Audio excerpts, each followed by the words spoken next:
Guy Benson with me this morning. Guy, is affordability going to be the key issue in the midterms? Almost certainly, yes, barring some unforeseen development. How people are feeling about their own finances and the broader national economy those two factors drive most elections and most voters. And I think President Trump knows full well that when people are feeling a pinch or pain, they tend to blame the people in charge. That's how, at least in part, he got elected just last year. But obviously, we're dealing with a pretty impatient electorate as well. Trump came in promising to fix things, and you mentioned a number of those policy successes that I think are moving things in the right direction. Looks like he's changing a bit on tariffs as well, which could help on prices. But for the Republicans, who historically would be potentially, facing an uphill climb in the midterms, for them to have any chance, they're going to have to point to real results with people feeling it in their own lives. Because if not, as we saw last week, people are more than happy to go right back to the Democrats, even though they're the ones who blew up inflation with all their insane spending. People get frustrated with those at the top running the government, and Trump was the beneficiary of that last year. His party might become the victims of it next year if things don't change. Make it affordable, and you'll win. AOC, let's get to AOC. Why not? She claims Trump supporters are telling her they want to join democratic socialism. Watch this.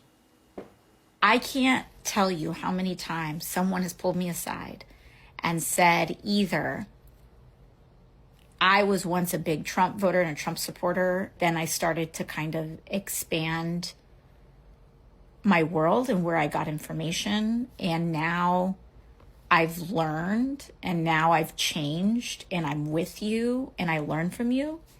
Or people who meet me who are really big Republicans now, and they are shocked when they meet me because they're like, you are nothing like I was told you are. Okay, Guy, do you believe this?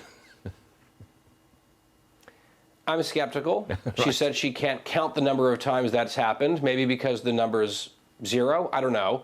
I'm sure it's possible, in fairness, that some people have pulled her aside from time to time, and they used to be one way, and now they've changed. That happens on a vast scale all the time, people moving in both directions. Like, I do believe that.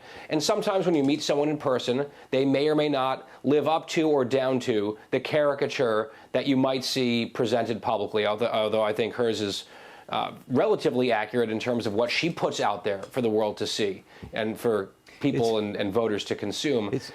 The one thing I would just quickly say, Stuart, is it would not be terribly surprising to me if some people who have been driven into Trump's camp and sort of his populist approach, if they feel like that version of populism isn't working for them, they might be willing to flirt with another version, a different flavor of populism, this time left-wing, democratic socialist populism, if they feel like type 1 isn't actually getting the job done. So that goes back to the conversation we just had in the first part of the segment. Results, results, results. It's the Valley Girl accent that always gets to me somehow. Guy Benson, thanks for joining us. We will see you again real soon. Got it. Have a good weekend.